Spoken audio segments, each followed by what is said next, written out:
Okay. So we have some people sitting here and some people connected by Zoom. So I will use only this board because they see only this one. The camera is arranged to this one. So first, let me introduce myself and let me introduce the course which is going to proceed for this half a semester for September and October. So my name is Stepan Fednesov.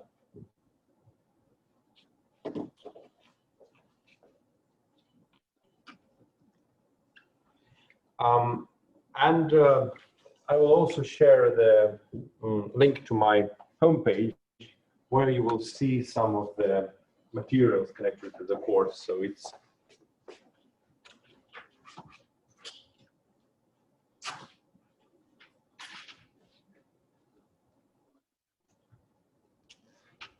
it is like this. So, well, this link is available from my official page at the university server, and also you can see it here. If you go there, you will see my homepage, and there you will see a link to the page connected to this course. And there will post the lecture notes. Well, they're basically already there because they are the same as the previous year, and also exercises for the seminars and home assignments, which you will be supposed to proceed to do during the course. So now, what is the name of this course? So the first two words in this name are discrete mathematics. And then we have some applications for algorithm and software design or something like that. So this course will be a course in discrete math. And well, the usual problem with this course is quite short, and it includes it should be very, say, in a sense, tight. It includes several different areas of discrete math and also mathematical logic. So trying to somehow unify the things which we are supposed to study in this course, I decided to, well, after several not that successful iterations of the course, I decided to make a central topic around which we'll organize everything else. And this topic will be Boolean logic. So in one sense, it's strange to discuss this for a, say, length of a course. So because what do we mean by Boolean logic? Or some people say Boolean algebra also. We just discuss algebraic or logical formulae in which variables can have just two possible values, yes or no, 1 or 0. So it's much easier in a sense than, say, usual high school algebra where we have, I don't know, natural or real numbers or something like that. So here we just have zeros and ones. And the thing which we're actually doing in this logic is we compute values of expressions of algebraic expressions or logical formulae which are constructed from these variables using some what they call Boolean operations. So these are operations of Boolean algebra, and well, most people know them, even if they don't know that they know them. So these are conjunction and disjunction. So this is and. Some people also write it like that.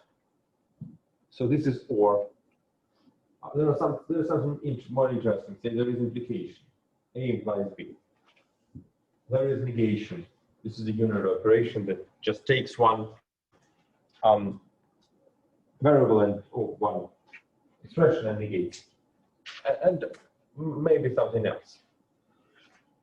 So these are like algebraic operations. So you usually say on numbers you have plus, multiplication, minus, I don't know, stuff like that. Here you have these guys.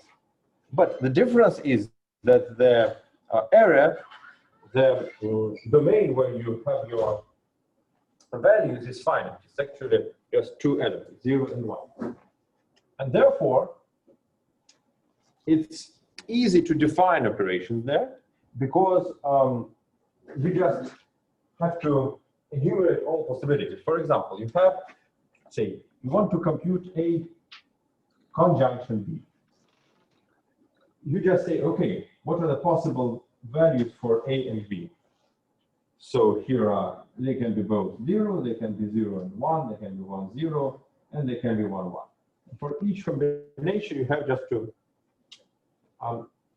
postulate what is the value of A conjunction B. So it should be 0, 0, 0, and 1.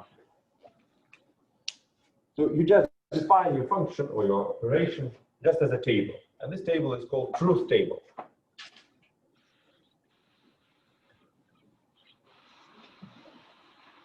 Well, you can do the same for disjunction or for logical or. So, well, what should be the answer here? How do you think? So here should be 0 and all others is the 1. Yep, because this is and this is or. So here you have, if at least one of these guys is true, then the disjunction is also true. And this is non-excluding or. So if they're both true, it's also okay. There's also an exclusive or they call it XOR, or Boolean sum, which puts 0. So more interesting thing is implication. A implies B. If A, then B. How do you think? What is the truth table here? How? Yeah. So here 1, 1, 0, and 1. So the only case when the implication could be false is the case when its left argument is true and the right is false. So if you have something true, it cannot imply something false. It cannot entail false. But if you have something false, it entails anything.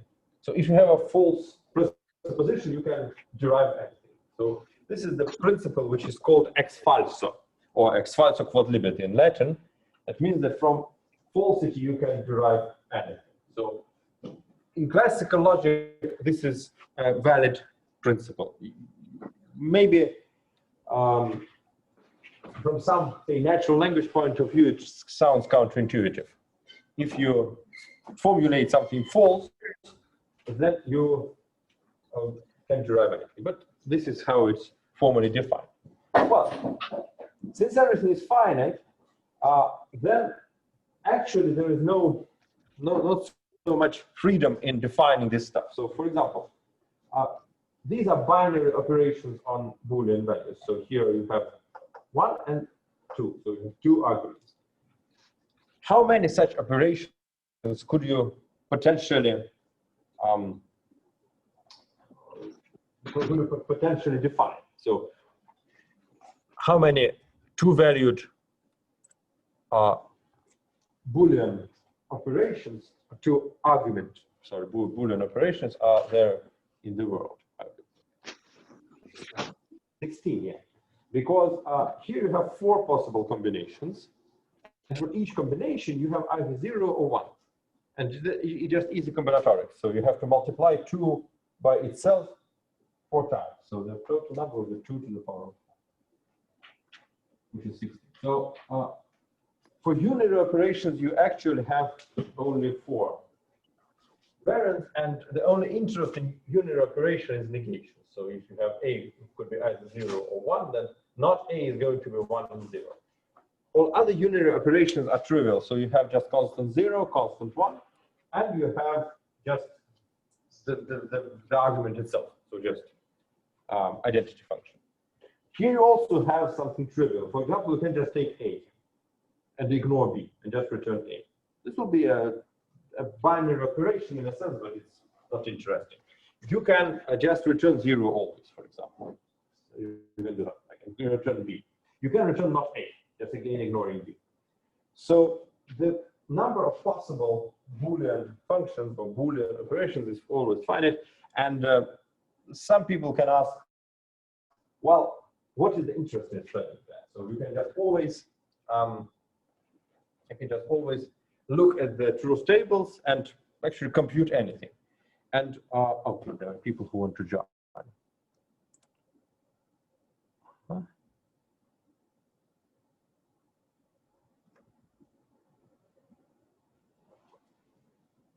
Huh? So, well, for people who just came to the class via Zoom, I'll repeat what I said just several minutes ago. We're discussing Boolean functions, the functions which have whose variables, whose arguments can have only 2 possible values, 0 and 1. And what we did now, we calculated the number of Boolean functions of 2 arguments, which is 16. Yep, I don't hear you.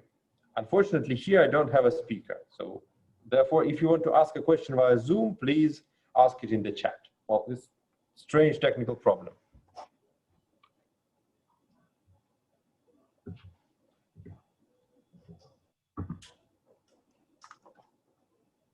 I hope you hear me, but I cannot. Yep, I think we should just.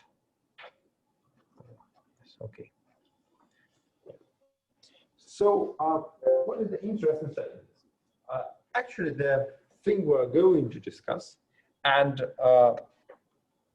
which will be the interest in this course, is the complexity functions.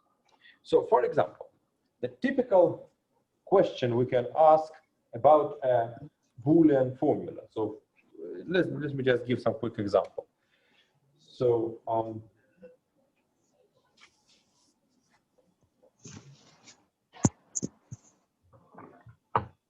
I think I will even take this example from the lecture notes just for you to be on the line with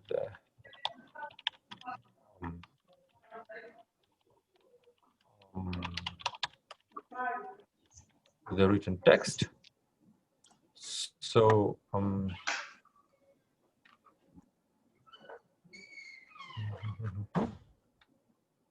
or this is an example here.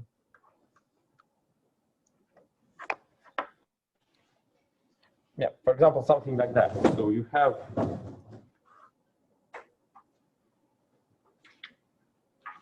P implies Q implies R, and say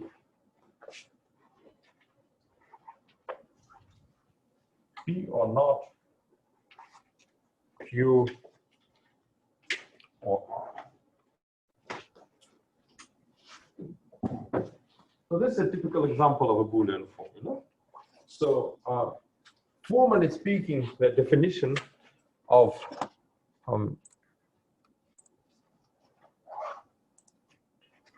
Boolean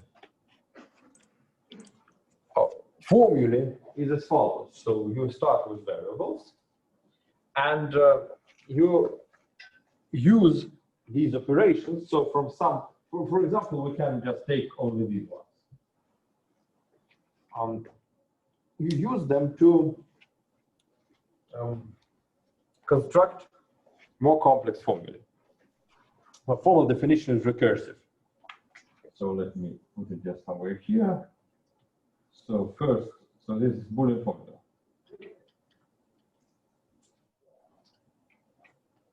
So first, any variable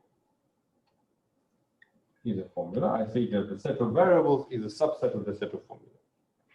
And next, if A and B formulae, then so are A conjunction B, A disjunction B, A implication B, and not A, they're all formulae. And for technical reasons, just for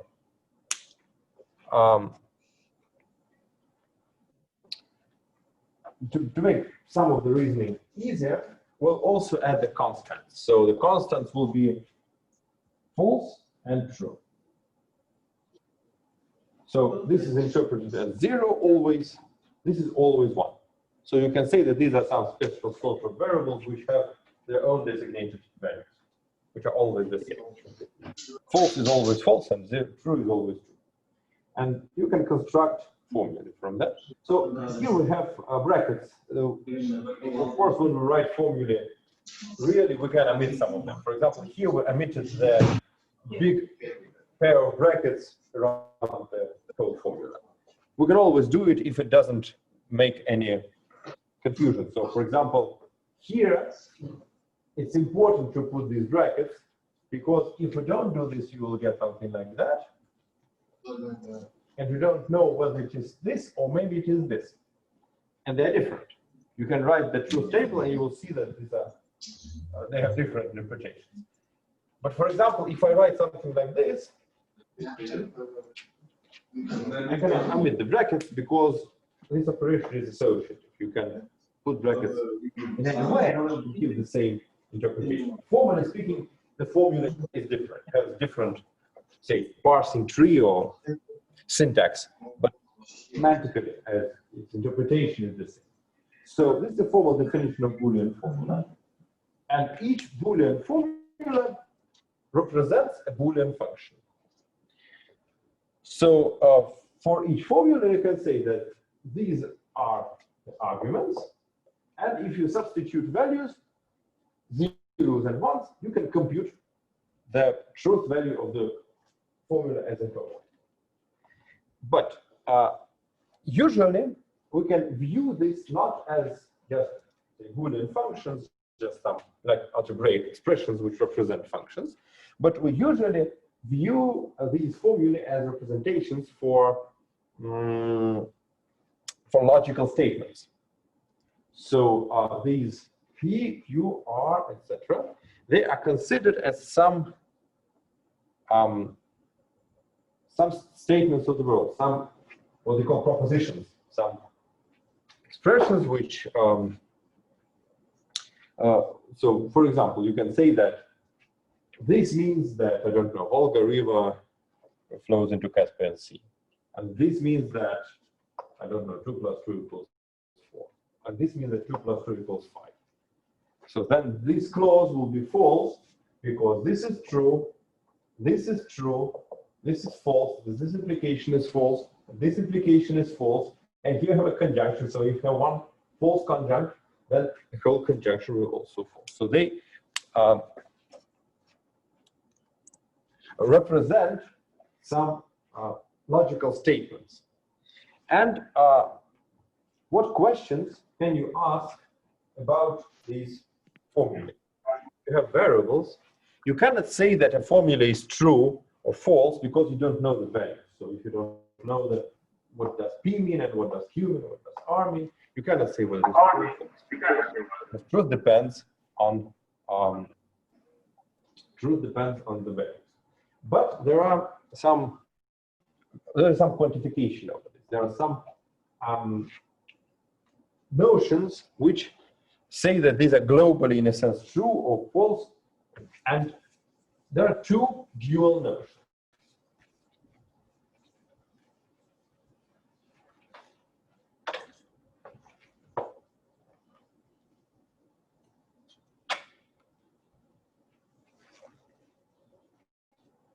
So the first one is tautology.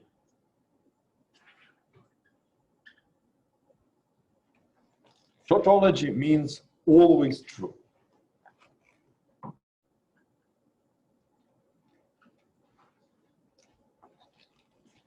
So always means that for any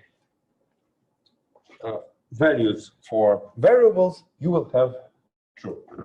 So in the truth table, this means that you will have just a column of all ones. Just trivial example, you have A, it can be 0 or 1. You have A implies A, and it's always 1. So this is a tautology, a typical tautological statement. So something more interesting, you can say, I don't know, P implies Q. Let's say here is going to be AND.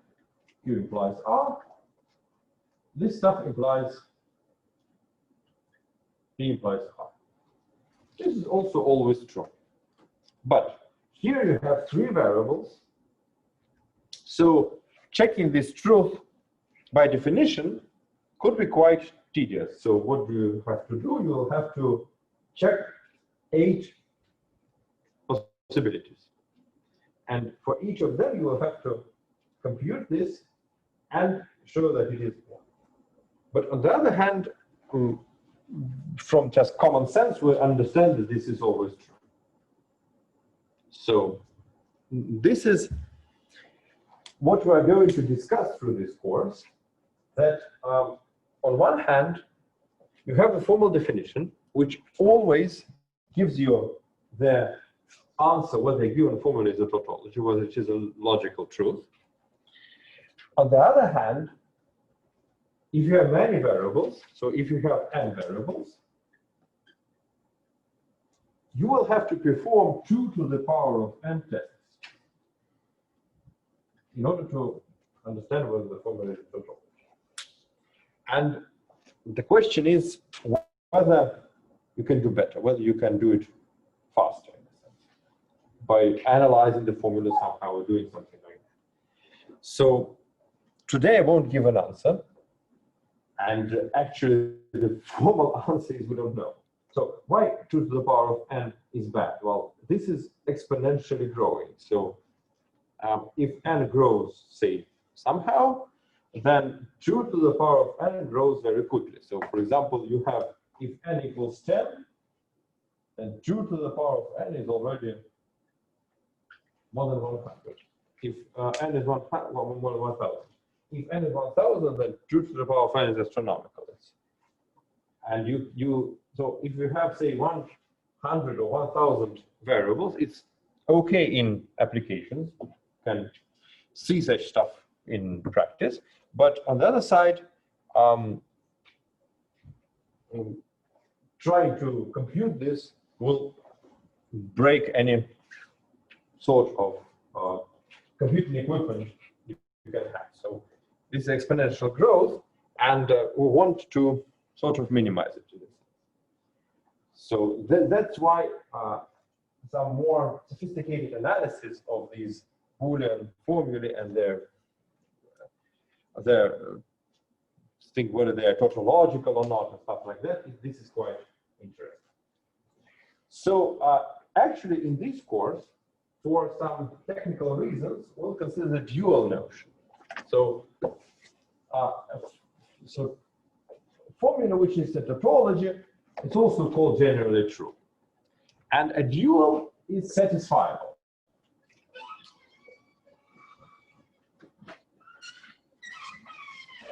So satisfiable means sometimes true.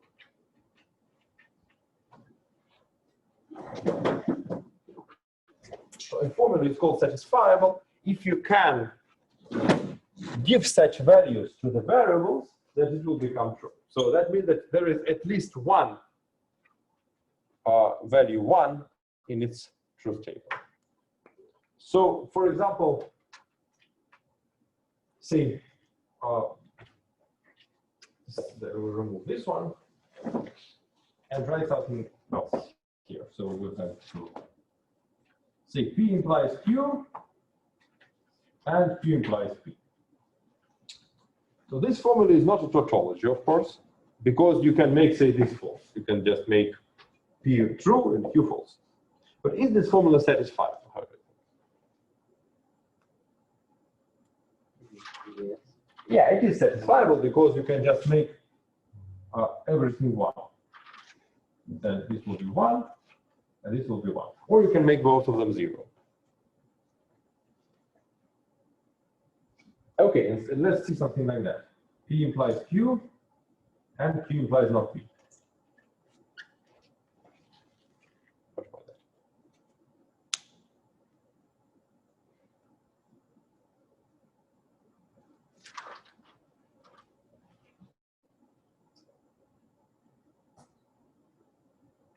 I cannot see. I can move the camera closer. Let's try.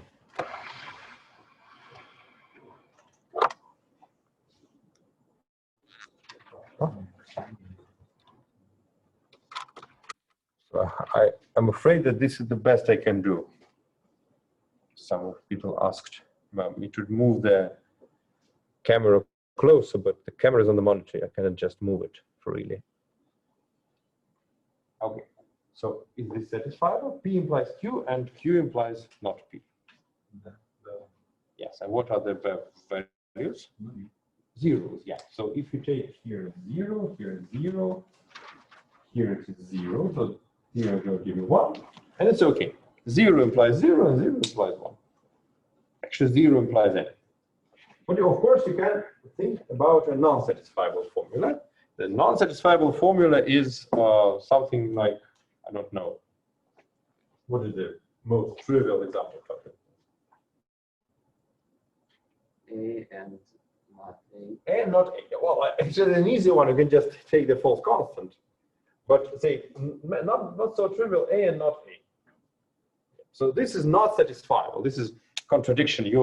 If you try to make this true, you immediately make this false, and vice versa. So you will always have something false. So what could be the application of the notion of satisfiability? So if being a tautology means that this is something generally true, which is true about anything in the world, then satisfiability means that you have to guess so you have some variables. The variables represent some elementary statements about something, about some area of knowledge, and you don't know which one is true and which one is false. So you have to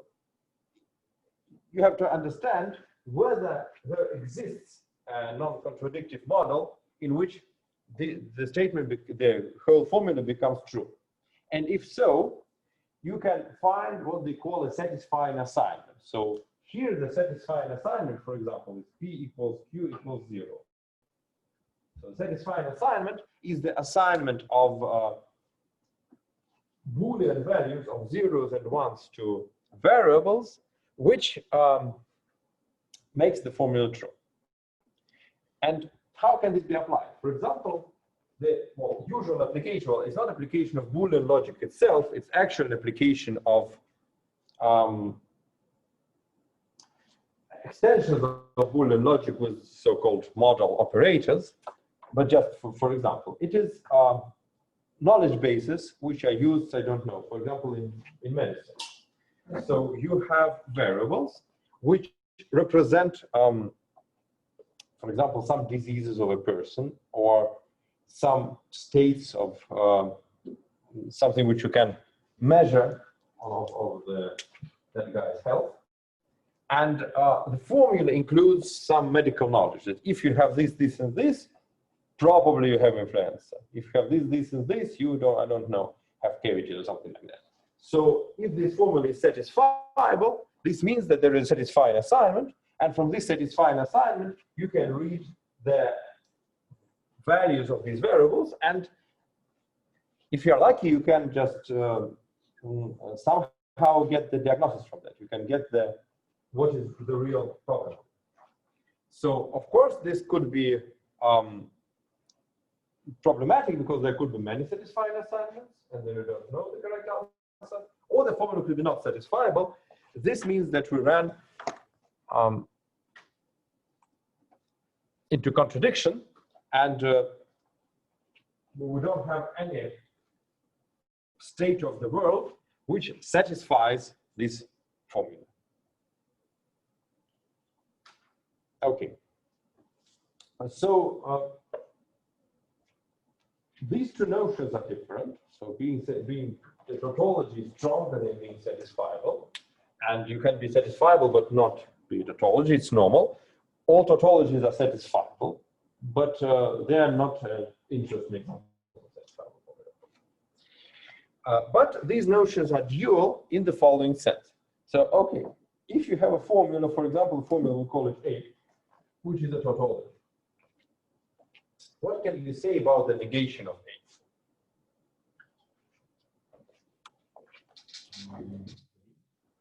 Yeah, it is not satisfiable. So this is actually just by definition. Because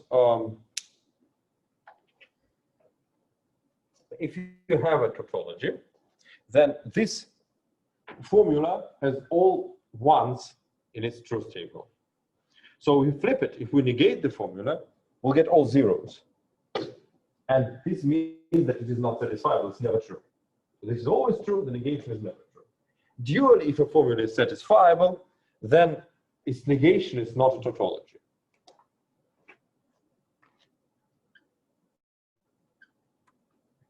So this is sometimes true. Therefore, not A is sometimes false. And it's not always true. So these notions are dual via negation. And this means that if we know how to do satisfiability, how to check it, for example, in a good way, then we can check formula for being a tautology by just double flipping. So first we take, instead of A, we take not A. We check not A for satisfiability. If it is satisfiable, then this is not a tautology. If it is not satisfiable, this is a tautology. So we just go by this double negation trick. So therefore, these notions are actually in a sense equivalent. They talk about the same, but from a different point of view.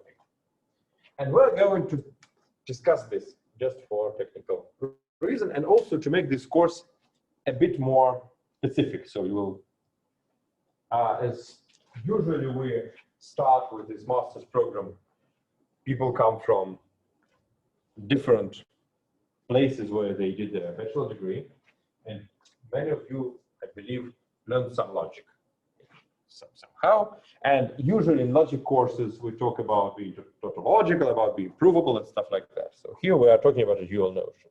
So even if you already studied stuff like that, you will learn something new from this course.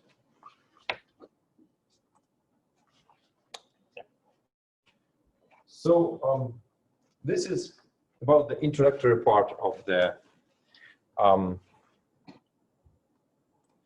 about Booleans. And now, so there is a question first. Does satisfiable mean that it has at least one false value? Satisfiability does not mean that the formula should be sometimes false. So the question was that, does satisfiability mean that it has at least one false value, or it can be a tautology? So a satisfiable formula can be a tautology. So if a formula is a tautology, then it is satisfiable. It's a special case where it, all the values are true. So you have just, you are not obliged to have false here. And therefore you have this nice duality, because if it was not true, then this won't work. For example, the formula is not a formula is a tautology, then this guy is not satisfiable, but basically it could be a tautology, because if the negation is a tautology, then this guy is not a tautology. So this is just sometimes, so maybe always. So you can see like this. Okay, going further, before going further, I would like to just motivate you to ask questions if something is not understandable. So you can have different background. You can all please be free to ask the questions once you have it. So people from Zoom already do that. People in the class are also welcome. So before going further, I will ask the following question. So we know that Boolean formulae represent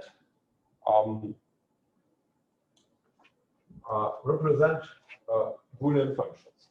So for each formula, you can consider its variables as names for arguments, and the result is computed like a Boolean function. It has its truth table.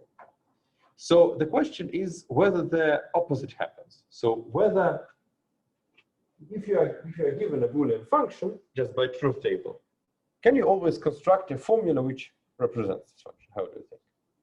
So say in algebra, say in real, okay, in, I don't know, the theory of real numbers. This is, of course, false. Yeah. So there could be some weird functions for which you don't have an algebraic expression. Yeah. So for example, if in your language, okay, you have some, I don't know, plus, multiplication and something like that, arithmetical operations. You cannot express, I don't know, exponent, or you cannot express, I don't know, cosine, or something like that. Yeah. And there are some logical argumentation is not A satisfiable. Yeah. If there was a question whether not A is satisfiable. So if not A is satisfiable, then A is not a tautology. Yeah. So the negation should be somewhere. If you have here not A, if it is satisfiable, then this is not a tautology. If it is not satisfiable, this is a tautology. So this is just an answer for a Zoom question. So in algebra, usually not all functions can be represented by formulae. What is the case here? How do you think? So you have some, okay, let's just have an example. So I have to remove something. I think I can remove it.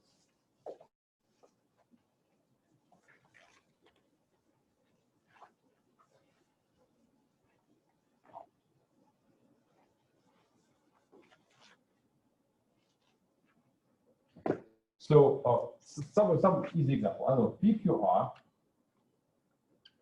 then you will have 0, 0, 0, 0, 0, 1, 0, 1, 0, 0, 1, 1, and the same with 1, 0, 0, 1, 0, 1.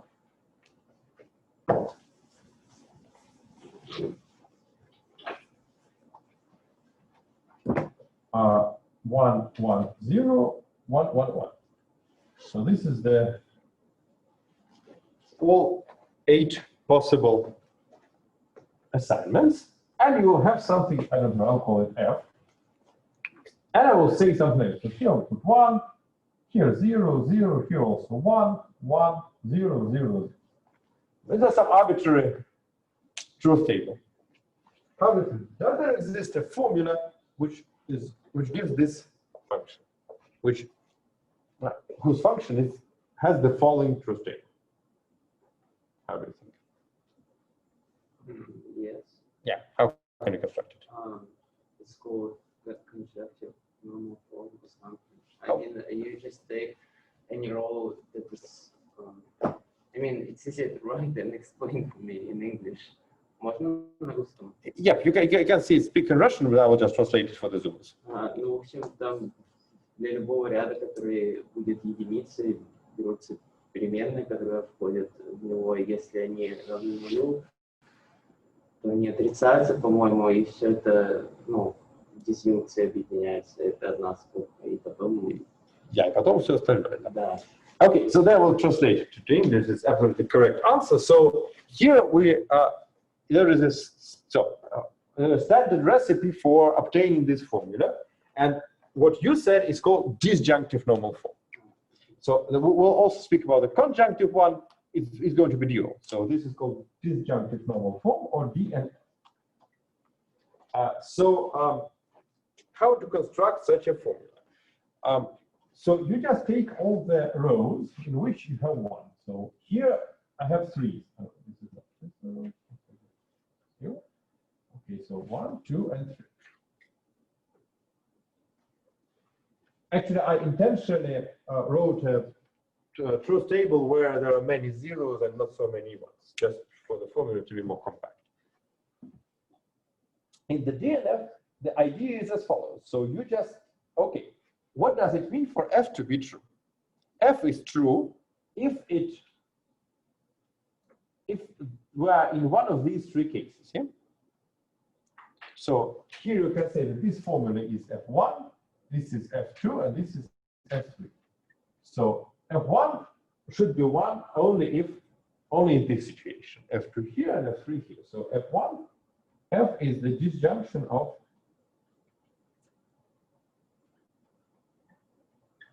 you can write a disjunction. You can also write XOR here. It will be equivalent because these are mutually exclusive. How to formulate, say, F1? So F1 says that we're in the situation when all the variables are false. So how do we express this? We have to say that P is false and Q is false and R is false. This means that you should have not P and not Q and not R. And the same for this guy. So for example, F3. F3 means that R should be false, Q should be false, P should be true. So it's P and not Q and not R. And F2 is not P and Q and R. And then you just take the disjunction and you will have this big formula.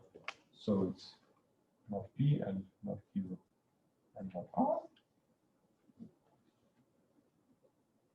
Not P, Q and R. Or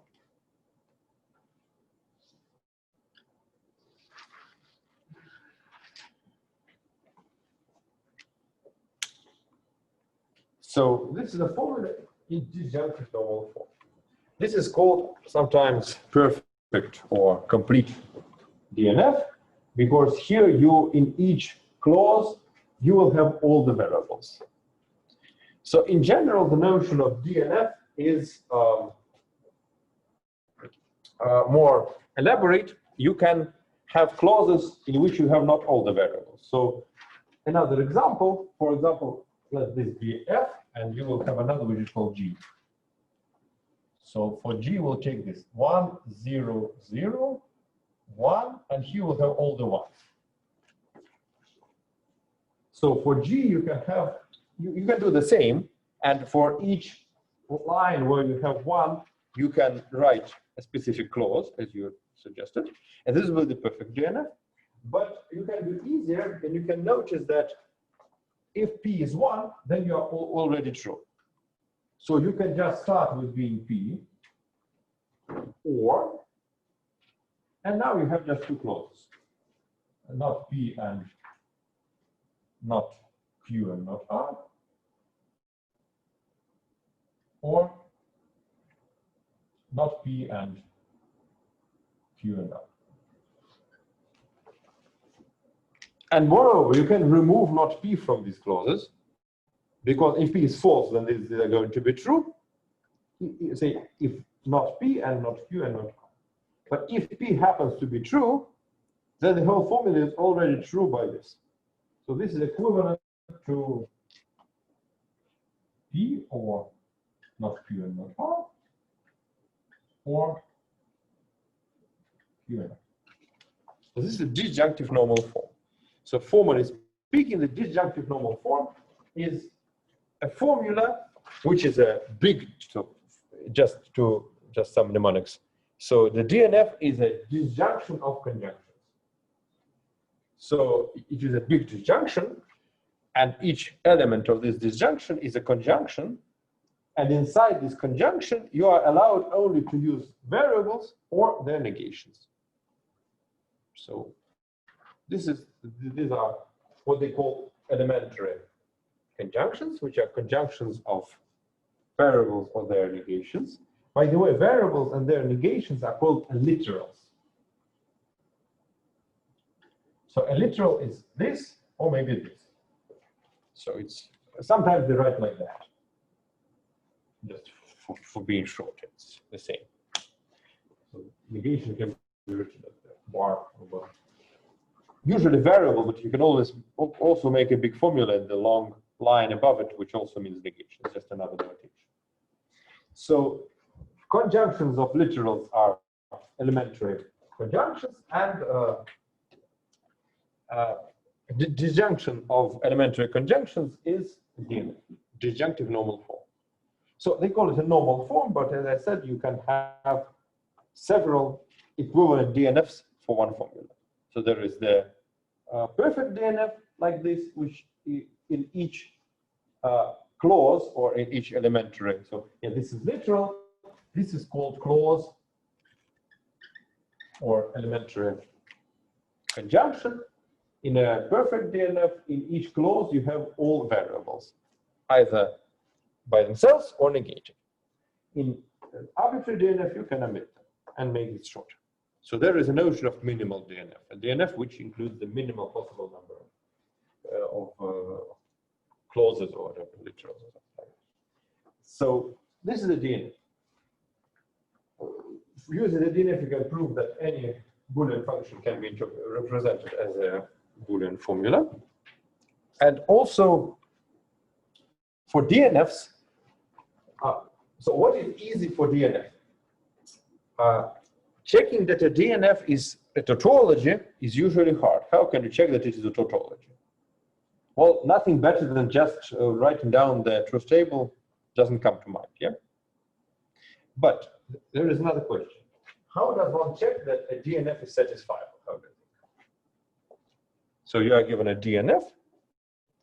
How can you check whether it is satisfiable or not? What? Do you want to negate it?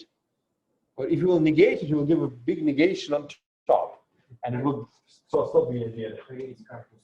Yes, yes. The easy way is just to check each clause. So here, for example, how to check whether this is satisfiable? We'll just take the first say clause, and here actually immediately win, because how to check whether a clause is satisfiable? So okay, dually, when a clause is not satisfiable, it's just an elementary conjunction. If you have P and not P, if you don't have P and not P, or Q and not Q, or something like that, the clause is satisfiable. And if at least one clause is satisfiable, the whole DNF is satisfiable. So check the satisfiability here is easy. So if you have something in disjunctive normal form, you're already fine. You don't have to write down all the truth table. You will do this. But in order to make life harder, in this course, we're going to consider dual notion, which is called CNF. So CNF, of course, stands for conjunctive normal form. And I think you can now try to guess the definition, but I will say it. So in a CNF is a conjunction of disjunctions. So the C and D stand for the outer connective, so for the main operation. So a CNF is a conjunction of elementary disjunctions. And what does that mean? It means that you have literals, you have disjunctions of literals, and then you make a conjunction of such disjunctions. So this is a CNF. Of course, it's dual. So you can answer question how to construct a CNF from truth table. So for example, here, how do you construct for G, how do you construct a CNF?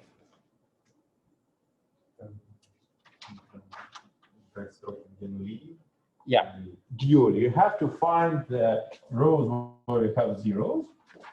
And for these zeros, you have to formulate the constraints that we should be false here. So this means that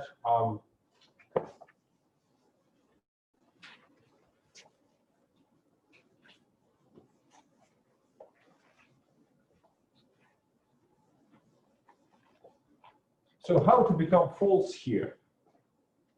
You have to avoid this particular assignment.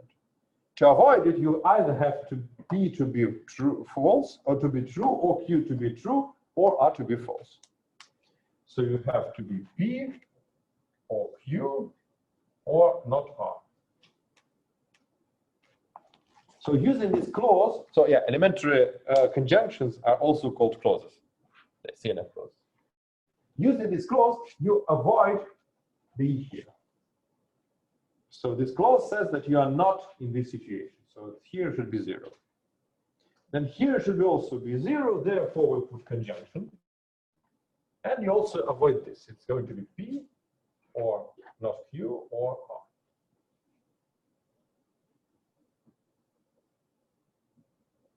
So the CNF is constructed dually using the notion of the zeros inside the truth table. So again, this guy is a perfect CNF, but you can make it. Well, here I don't think you can make it easier in any way, but you can construct also non-perfect CNFs for other formulas. Say for F, you can construct something. I think something. I don't know, maybe not, but potentially you can do something not perfect and more compact. So this is a conjunctive normal form, and we will discuss satisfiability questions for CNFs. So again, the duality just is the spirit of this thing. So checking satisfiability for CNF is dual to checking tautology hood for DNF, and vice versa. So why? Well, just because the negation of a DNF is essentially a CNF. So what is a DNF? So a DNF D is some conjunction 1, conjunction F. Okay? So the disjunction with its negation, which is not D, is going to be the negation of all this stuff. And then we apply the so-called Demorgan laws. Demorgan law is the law of commuting negation with disjunction or conjunction. So you usually formulate like this. Disjunction. If you have a disjunction, you want to negate it. How do you negate it? You negate it by not A or and not B. Okay? Because if you want this to be false, it's only in the case when both of these are false, which is set here. And usually, if you want to negate a conjunction, you have not A or not B, because the conjunction is false if at least one is true. Yeah, so the question in Zoom, I'm recording this lecture and I will try to send it or maybe post on the course's webpage, and the course's webpage will be, I will put it in the chat now.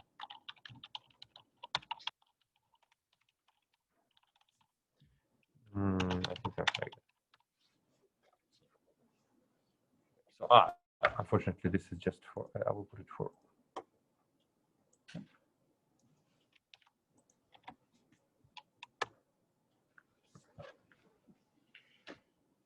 So if the video is okay, I hope that Zoom will record it correctly. Okay. So these are called Demorgan laws.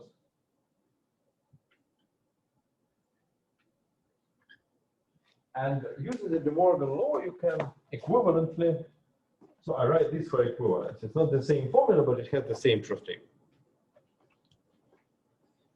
Move the camera to the left. Unfortunately, I cannot move the camera because it's connected, it's sort of physically connected to the computer. Maybe I will, maybe I can do this, but okay. I think it's not a good way to do this. Move. Yeah, I will just try to show the board just moving like this. Should be okay.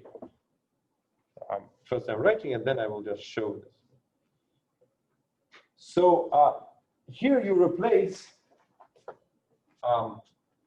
this with not conjunction 1 and not conjunction n. And now let's take a view on this. For example, not conjunction 1, it is the negation of literal 1 and literal k. These are literals. And this is equivalent to negation of literal 1 or negation of literal k. So here each literal gets replaced with this negation, and conjunction gets replaced with disjunction. So the negation of a literal is also a literal, because double negation just gets removed. If you have P, it becomes not P. If it is not R, it becomes not R, which is R. So this negation of a DNF becomes a CNF. It's a conjunction of these guys, and these guys are elementary disjunctive. And usually, if you have a CNF, that is negation becomes a DNF. So therefore, checking satisfiability for CNF is the same as checking tautology hood for DNF. This is the motto of this. And dually checking satisfiability for DNF is checking tautology hood for CNF. And the second is easy. As we know that checking satisfiability for DNF is easy. And of course, dually checking tautology hood for CNF is also easy. Because in order to be a tautology, a CNF should have all the clauses be a tautology. But what does it mean for a clause, for an elementary disjunction to be a tautology? It means that you have to have P or not P there. Because, for example, if I write something like this, if you have all different literals, this is not a tautology. Because you can just dissatisfy each of them. But if you have P or not P, in the corresponding DNF will be not P and P. So the corresponding DNF will be contradictory, it will be not satisfiable, and the CNF will be tautology. So this is the easy case. The hard case is checking general truth for DNF, which is the same as checking satisfiability for CNF. So this is dual thing, in a sense. So, okay, this is what it is.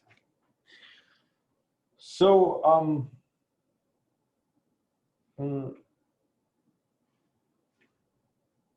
now, what next? We're going to discuss a specific method of checking satisfiability for CNFs, which is called method of resolution. And before that, I will try to make things more interesting. I'll try to just start with an example for why it is interesting. So, as I said okay, now I'm lost. I can't even see what's written. Well, don't know how to cope with that, unfortunately. Oh, don't know. Surely. So, we'll try to. So yes, the lamp's also bad here, unfortunately. So I'll try to do like this. Okay. Okay. Okay. Well, let's try. I'm blinking on there. So maybe I'll try the mark right. So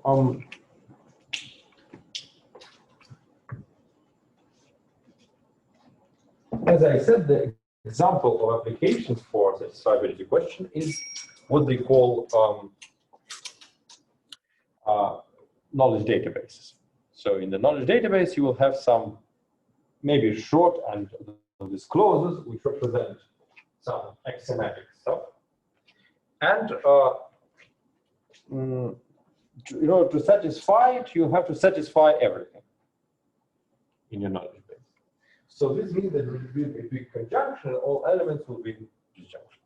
But I will start with an example from checking for tautology. So this is an example where it's a standard one. So if P implies Q implies R, then this implies P implies Q implies P implies R. So this is a standard example of a logical tautology. It's an axiom of classical propositional calculus. So how to check whether it is a tautology? I will just show in this example how the method of resolution is going to work. So first we, instead of checking this formula, so let's call it F, or maybe A. Instead of checking A for being a tautology, we're going to check its negation for being satisfiable. We'll show that it is not satisfiable. And after showing that it's not satisfiable, we'll show that therefore A is a tautology. So how to do that? So what is the negation of A? So you have to negate, so you can just here you can write as the law of negating the implication.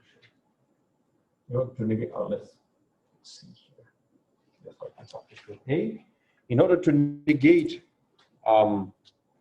implication, you will have to negate, to have C and not B. But this is the only case where the implication is false. If your left-hand side is true and right-hand side is false. Yeah? So here you should say that this should be true.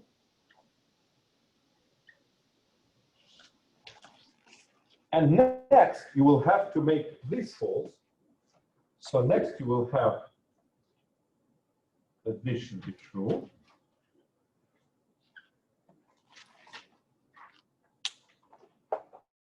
And next, again, this should be true. And R should be false. Yep. Nice. Actually, this starts looking like a CNF. It's a conjunction of something, something, something. And now let's look at the implication. So what's an implication? An implication is true if either its left-hand side is false or right-hand side is true. Yeah? So the implication is equivalent to not C or B. And these are dual by Demorgan, by the way. So this guy is equivalent to not P or Q or not Q or R, and not P or Q, and P and not R. Right?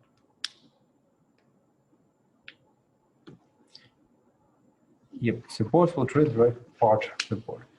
How can I cope with that? I don't know. Okay, let me rewrite this here. Rewrite it on the left side.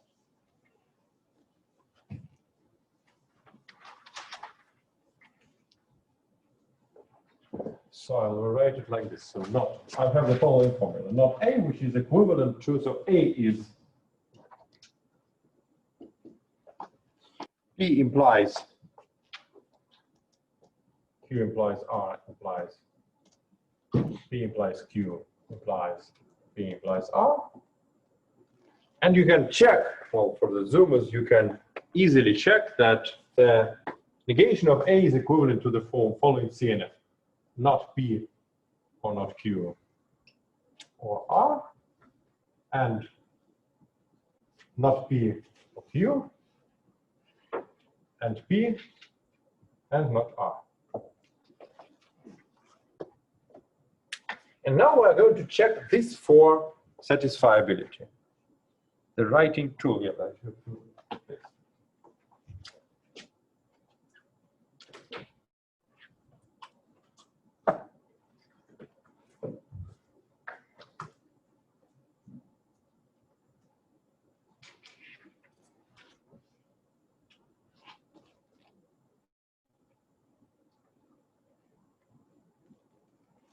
This should be better. Okay, and in order to check this, we're going to use the trick or the method which is called resolution.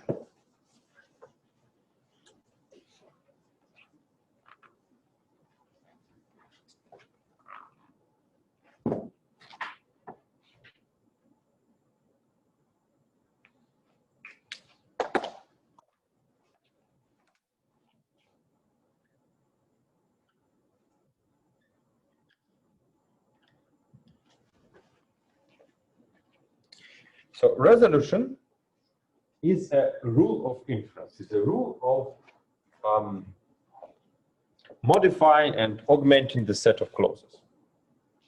So it's formulated as follows. If you have a clause, injection here, sorry,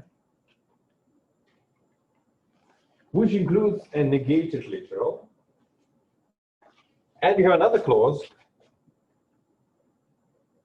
which includes the same literal without negation, then you can add a new clause which just says A or B without ruining satisfiability. Well, why?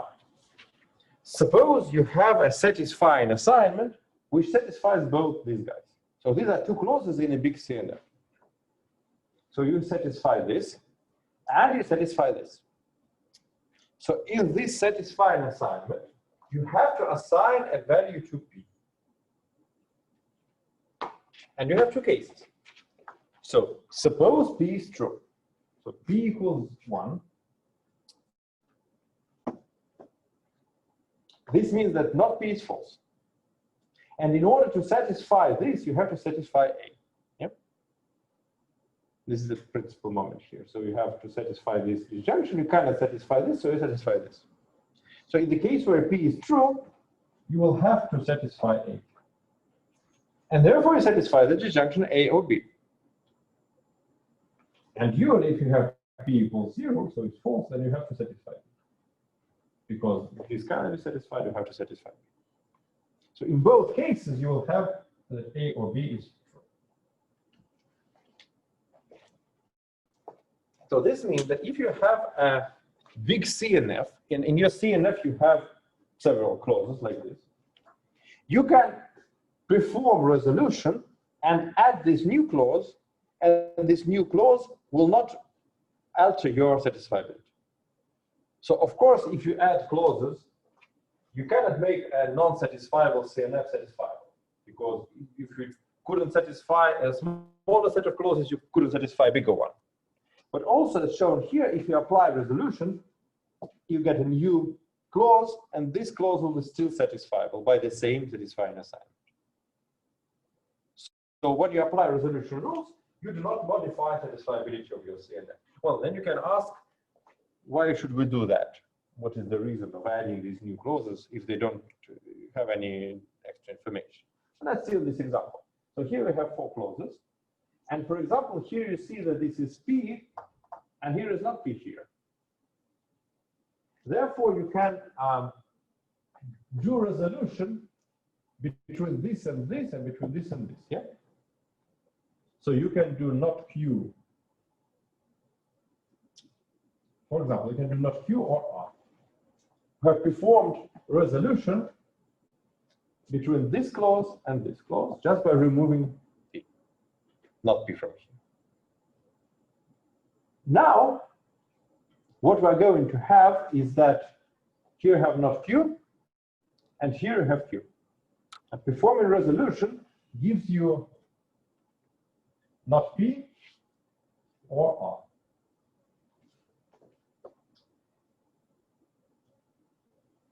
Okay. We have removed not Q from here, and okay, no, I think I did not this. Yeah, I did this and this. Yeah, so I removed not Q from here, Q from here, and got not P here. And I just applied this rule. Yeah, is this clear? And finally, I can do resolution with this and this not R, which will give me not P. Yeah. Aha! Now in my CNF, I have 2 contradictory clauses. So formally speaking, I can apply resolution to them. Yeah? Because this clause has P, this has not P. If I apply resolution, this will give an empty clause. Yeah? So there is no A, no B, they just give an empty. But what does it mean to have an empty clause? It's written like this usually. So the empty clause is an empty what? Disjunction. Yeah? an empty disjunction is false. So why? Because, well, a disjunction is licensing truth. So you have so when you have a disjunction, you add new material to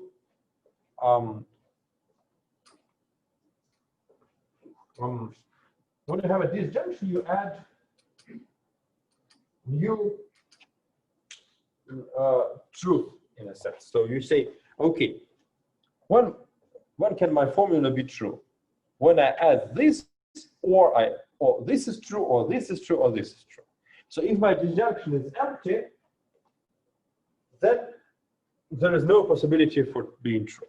Dually, if you have a conjunction, it's constraining. So if you have an empty conjunction, it's true, and then you add things that you have to satisfy in order to become true. So empty, you can just, as a rule, say the disjunction of the empty is false, and conjunction of the empty is true. So here you have an empty clause, which is an empty disjunction. So the empty clause is contradiction. It's not satisfiable. Actually, here you see why it's not satisfiable, because it came from P and not P. And P and P cannot be satisfied. So now what happened? We applied several resolutions and obtained a CNF which is not satisfiable. But the resolution rule is correct, which means that any satisfying assignment of the original CNF, which is here on the line 1, is also going to be the satisfying assignment of the augmented CNF. So if you add these results of applying the resolution rule, you do not ruin all satisfying assignments. And now you just perform reasoning by contradiction. So suppose that this is satisfiable, then the extended version is also satisfiable by the same satisfying assignment, but that's not true because it's clearly not satisfiable. Therefore, we conclude that not A is not satisfiable, and therefore A is a tautology.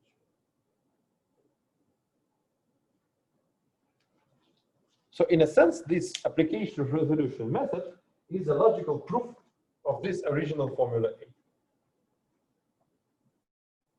by using these resolutions. And we didn't, so this is, well, of course, I spent much time on explaining that, but this method is more efficient and quicker than just checking this by truth table, checking all the A possibilities. So this is how resolution works. And now let us think about the following stuff. Okay, so we have resolution method. If we applied resolutions and we arrived at the empty clause, so this is contradiction, this means that our formula, our CNF, is not satisfiable, right? Just by this reasoning that resolution keeps truth and therefore keeps satisfiability. Therefore, if we obtain something which is trivial and not satisfiable, then the original CNF was also not satisfiable. But what happens if we don't arrive at contradiction? So we take a CNF, we start augmenting it with new clauses using the resolution rule, but we never get contradiction. And this is going to be the case when the formula is actually satisfiable, because if it's satisfiable, you cannot get contradiction using resolution. What happens then? How do you think?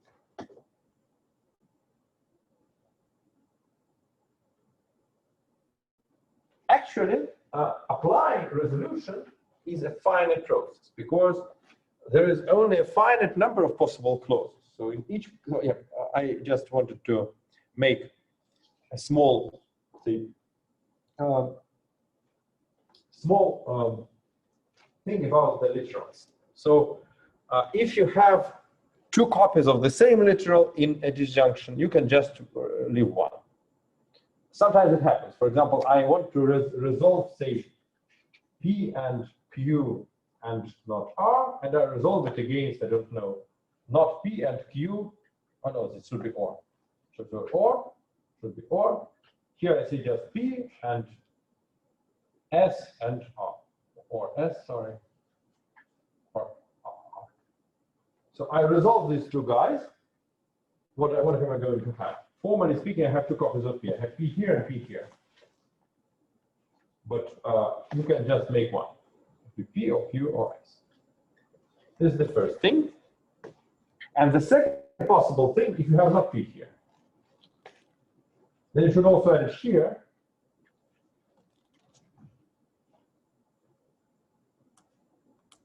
But then what's going to happen? Then this guy is always true. And then this whole thing is also always true. So if you happen to have P or not P in your clause, then this clause is meaningless. You can just remove it. Because if you have P or not P, then already this is trivially satisfiable. So this clause doesn't add new information. So therefore, the rule is as follows. If you have two copies of the same after resolution, you just leave one. If you have P or not P, so you have dual literals, you have opposite literals, you just remove the whole clause. It means that it's meaningless. Okay. So this means that the total number of clauses, how can you compute it? So for each variable, there are three possibilities.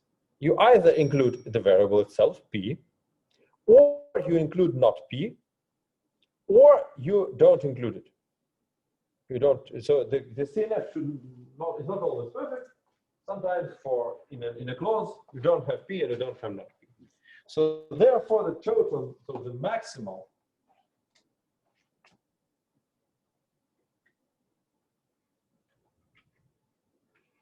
number of clauses is less or equal to 3 to the power of n, where n is the number of variables.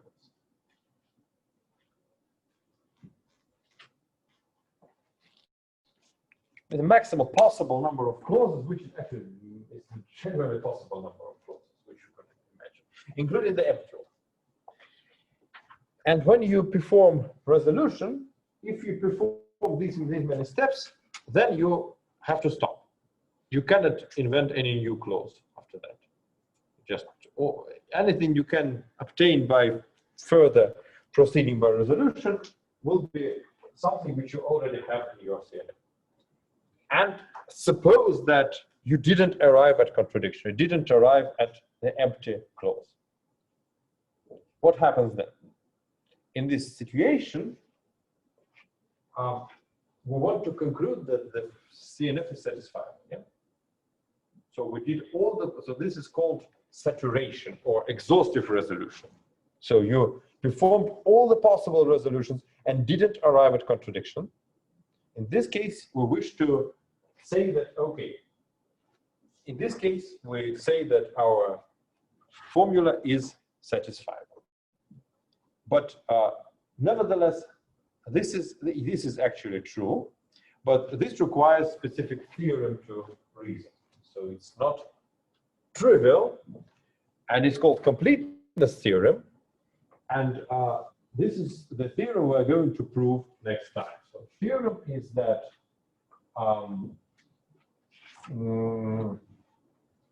A is satisfiable if and only if saturated or complete resolution